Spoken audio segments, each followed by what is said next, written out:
Hello दोस्तों, अब हम बात करते हैं आरबीएल बैंक लिमिटेड की, जिसका क्वार्टर 3 का रिजल्ट कंपनी ने आज डिक्लेयर कर दिया है। तो चेक करते हैं कंपनी का क्वार्टर 3 का रिजल्ट कैसा है, पर उससे पहले चेक करते हैं कंपनी के फंडामेंटल्स।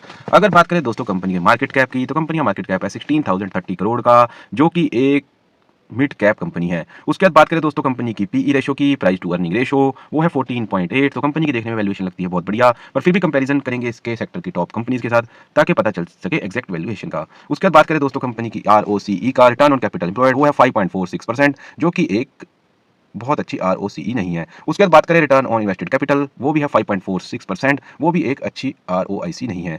दोस्तों यहाँ पर प्रमोटर्स की होल्डिंग 0.00 है, तो कहीं ना कहीं कंपनी मैनेजमेंट के द्वारा रन की जा रही है, या फिर ये बैंक मैनेजमेंट के द्वारा रन किया जा रहा है। उसके बाद बात करें दोस्तों डेट टू इक्विटी की, तो डेट टू इक्विटी है 7.23, पर ये कोई चिंता की बात नहीं है, क्योंकि बैंकिंग के अंदर टोटल जो वर्क होता है वो पीछे से पैसा डेट पर लेकर आगे ज़्यादा इंटरेस्ट पर देकर उसके ऊपर अर्निंग कमाना होता है। तो इस वजह से कंपनी के ऊपर डेट हमेशा बना रहता है, क्योंकि डेट को पीछे से लेकर आगे देना ही एक बैंकिंग का बिजनेस है। तो डेट टू इक्विटी यहाँ पर 7.23, जो कि कोई चिंता की बात नहीं है। ओवरऑल अगर फंडामेंटल्स की बात करें तो कंपनी के फंडामेंटल्स एवरेज हैं। उसके बाद दोस्तों देख लेते हैं कंपनी की वैल्यूएशन, कि क्या कंपनी की वैल्यूएशन अपने सेक्टर की अदर टॉप कंपनी के साथ कहां पर स्टैंड करती है। तो सबसे पहले बात करें अपने सेक्टर की टॉप कंपनीज, एचडीएफसी बैंक जिसकी पीई रेशो है 18.91, आईसीआईसीआई बैंक की है 17.44, कोटक महिंद्रा बैंक की है 20.44। वहीं अगर बात करें आरबीएल बैंक की पीई रेशियो है 14.75। तो बात करें दोस्तों वैल्यूएशन की, तो अपने सेक्टर की टॉप कंपनी के साथ कंपैरिजन करें तो कंपनी की वैल्यूएशन बहुत ही इस समय अच्छे प्राइस पर ट्रेड हो रही है। उसके बाद बात करें दोस्तों कंपनी के बुक वैल्यू की, तो दोस्तों बुक वैल्यू भी यहाँ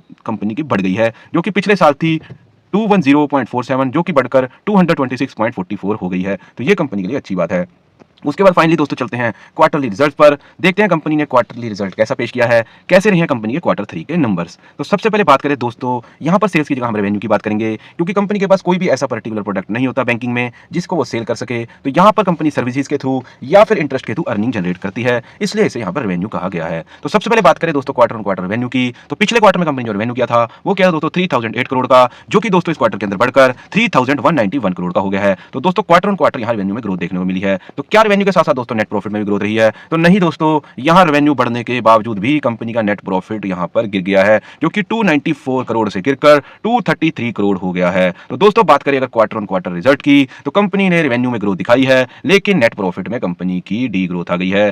तो ये एक अच्छी बात नहीं है। इसके बाद दोस्तों देख लेते हैं ईयर ऑन ईयर बेसिस पर, क्या एक साल पहले कंपनी जहां खड़ी थी एक साल बाद उससे आगे ग्रोथ करती दिखाई देती है, वहीं स्टेबल दिखाई देती है, पीछे गिर जाती दिखाई देती है। अगर दोस्तों बात करें पिछले साल इसी क्वार्टर में रेवेन्यू की, तो वो था दोस्तों 2498 करोड़ का, जो कि बढ़कर इस क्वार्टर में 3191 करोड़ का हो गया है, जो कि एक बहुत ही अच्छी बात है। उसके बाद दोस्तों देख लेते हैं क्या यहां रेवेन्यू के साथ साथ प्रॉफिट के अंदर ग्रोथ आई है। तो दोस्तों ये अच्छी बात है, कम से कम ईयर ऑन ईयर कंपनी ने नेट प्रॉफिट में ग्रोथ दिखाई है, जो कि पिछले साल 209 करोड़ से बढ़कर इस क्वार्टर पिछले साल के क्वार्टर से इस साल के क्वार्टर में 233 करोड़ हो गई है। तो ओवरऑल दोस्तों अगर बात करें इस रिजल्ट की, तो क्वार्टर ऑन क्वार्टर दोस्तों कंपनी की सेल बढ़ी है, ईयर ऑन ईयर भी कंपनी की सेल में ग्रोथ आई है, लेकिन net profit quarter on quarter company का यहाँ गिर गया है, per year on year quarterly company का नेट प्रॉफिट यहाँ पर बढ़ा है। तो ओवरऑल दोस्तों अगर नंबर्स की बात करें तो हम इसे एक अच्छा रिजल्ट भी नहीं कह सकते और एक बुरा रिजल्ट भी नहीं कह सकते। ओवरऑल इसको हम एक एवरेज रिजल्ट कहेंगे, क्योंकि कंपनी ने अपने ईयर ऑन ईयर के क्वार्टरली नंबर्स को बीट किया है, पर क्वार्टर ऑन क्वार्टर सेल्स को बीट किया है, पर प्रॉफिट के अंदर डी ग्रोथ आई है।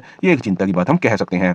ओवरऑल ये एक एवरेज क्वार्टर 3 के रिजल्ट हम इसको कह सकते हैं। उसके बाद दोस्तों देखते हैं कंपनी का कैश फ्लो। तो कैश फ्रॉम ऑपरेटिंग एक्टिविटी दोस्तों यहाँ पर नेगेटिव है, पर बैंकिंग के अंदर ये कोई चिंता की बात नहीं है, क्योंकि बैंकिंग का मेनली काम ही अपने कैश को आगे आउटफ्लो कर उसके ऊपर इंटरेस्ट कमाना होता है। तो कंपनी का हमेशा जो भी पीछे से कंपनी डेट लेती है, जिसकी वजह से डेट टू इक्विटी ज़्यादा दिखाई देती है, और जो भी आगे कंपनी डेट देती है जिसके ऊपर इंटरेस्ट की अर्निंग करती है, उस वजह से कैश फ्लो कंपनी की बुक्स में हमेशा नेगेटिव रहता है। तो बैंकिंग के लिए या फाइनेंस के लिए नेगेटिव कैश फ्लो कोई चिंता की बात नहीं है। उसके बाद दोस्तों चलते हैं कंपनी के प्रमोटर होल्डिंग पर। तो यहाँ पर दोस्तों प्रमोटर होल्डिंग नहीं है। ये जो बैंक है दोस्तों ये मैनेजमेंट के थ्रू रन हो रहा है, और इसके अंदर जो सबसे ज़्यादा होल्डिंग बनी हुई है तो वो फॉरेन इंस्टीट्यूशंस की बनी हुई है। पर फिर भी दोस्तों पिछले क्वार्टर के अंदर या इस क्वार्टर के अंदर कंपनी ने पिछले क्वार्टर के मुकाबले अपनी इन्वेस्टमेंट को कम किया है फॉरेन इंस्टीट्यूशंस ने, जो कि 30.00% से गिरकर 28.27% हो गई है। पर डोमेस्टिक इंस्टीट्यूशंस ने यहां अपनी इन्वेस्टमेंट बढ़ाई है, जो कि 19.12 से बढ़कर 19.34% हो गई है। तो ओवरऑल दोस्तों अगर बात करें कंपनी के फंडामेंटल्स की, तो कंपनी के फंडामेंटल्स एवरेज फंडामेंटल्स हैं।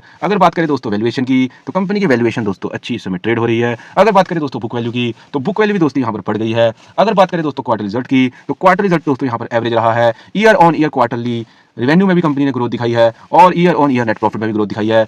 और क्वार्टर ऑन क्वार्टर रेवेन्यू में भी ग्रोथ दिखाई है, पर क्वार्टर ऑन क्वार्टर प्रॉफिट यहाँ पर कम हुआ है। तो दोस्तों ये कोई बुरा रिजल्ट नहीं है, लेकिन हम इसको बहुत शानदार रिजल्ट भी नहीं कह सकते। ओवरऑल ये एक एवरेज रिजल्ट है। उसके बाद बात करें दोस्तों कंपनी कैश फ्लो की, तो कैश फ्लो दोस्तों नेगेटिव है और बैंकिंग या फाइनेंस कंपनी में नेगेटिव कैश फ्लो से कोई दिक्कत नहीं रहती। उसके बाद दोस्तों बात करें शेयर होल्डिंग पैटर्न की, तो यहाँ प्रमोटर्स की होल्डिंग नहीं है। इस बैंक को जो है मैनेजमेंट के द्वारा रन किया जा रहा है और यहाँ पर सबसे इन्वेस्टमेंट जो है वो फॉरेन इंस्टीट्यूशंस की है, जो कि इस क्वार्टर के अंदर लगभग 2% से कम हो गई है। तो ये एक चिंता की बात जरूर हम कह सकते हैं। तो दोस्तों ये था मेरा एनालिसिस आरबीएल बैंक लिमिटेड का क्वार्टर 3 रिजल्ट का। बाकी आपको मेरी वीडियो कैसी लगी आप हमें कमेंट सेक्शन में बता सकते हैं। अगर वीडियो दोस्तों अच्छी लगी तो आप मेरी वीडियो को लाइक करें और आगे भी आप फ्यूचर में हर कंपनी का ऐसे ही डिटेल एनालिसिस क्वार्टर 3 रिजल्ट का देखना चाहते हैं तो मेरे चैनल को सब्सक्राइब कर सकते हैं। Thank you very much.